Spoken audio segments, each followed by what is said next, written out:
ইমাম আহমদ ইবনে হাম্বল রহমতুল্লাহ আলাইহি ছিলেন ইসলামের ইতিহাসে অন্যতম শ্রেষ্ঠ আলেম, মুহাদ্দিস ও ফকিহ। তিনি 4টি সুপ্রসিদ্ধ মাযহাবের মধ্যে হাম্বলি মাযহাবের ইমাম ও প্রতিষ্ঠাতা। তার জীবন ছিল ত্যাগ, সাধনা, ইলম, অন্বেষণ ও সত্য প্রতিষ্ঠার এক উজ্জ্বল দৃষ্টান্ত। ইমাম আহমদ ইবনে হাম্বল 780 খ্রিস্টাব্দে ইরাকের বাগদাদ শহরে জন্মগ্রহণ করেন। তার পূর্ণ নাম ছিল আহমদ ইবনে মুহাম্মদ ইবনে হাম্বল আশ-শাইবানি। শৈশবে পিতার মৃত্যুর পর মাতা তাকে বড় করে তোলেন। অল্প বয়স থেকে তিনি কুরআন তিলাওয়াত, হাদিস শ্রবণ ও বিদ্যার প্রতি গভীর আকর্ষণ অনুভব করতেন। ইমাম আহমদ ছোটবেলা থেকেই বিদ্যার পথে যাত্রা শুরু করেন। প্রথমে বাগদাদেই হাদিস শিখতে শুরু করেন, পরবর্তীতে কুফা, বসরা, হিজাজ, ইয়েমেন, মক্কা, মদিনা সহ বিভিন্ন দেশে ভ্রমণ করে ইলম সংগ্রহ করেন। তিনি প্রায় 280 জনেরও বেশি আলেমের নিকট থেকে হাদিস বর্ণনা করেছেন।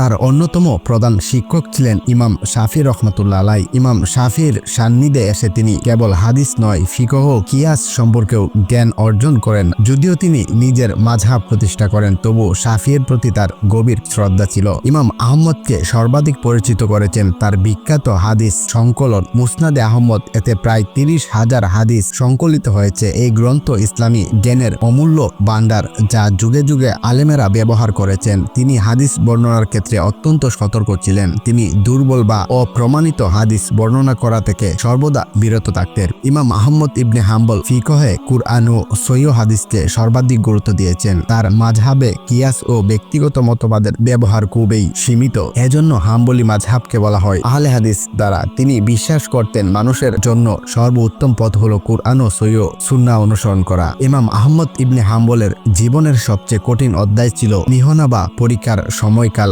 আব্বাসীয় খলিফা আল মামুন ও তার পরবর্তী শাসকেরা মুতাজিলা মতবাদ প্রচার করতে চেয়েছিলেন। তারা বলতেন কুরআন আল্লাহর সৃষ্টি, অথচ আহলে সুন্নাহর আকীদা হলো কুরআন আল্লাহর কালাম, তা সৃষ্টি নয়। ইমাম আহমদ এই ভুল মতের বিরুদ্ধে দৃঢ় অবস্থান নেন। এজন্য তাকে গ্রেপ্তার করা হয়, কারাগারে বন্দী রাখা হয় এবং কঠোর নির্যাতন করা হয়। বারবার চাবুক মারা হলেও তিনি সত্য থেকে সরে আসেননি। শেষ পর্যন্ত আল্লাহ তাকে বিজয় দান করেন।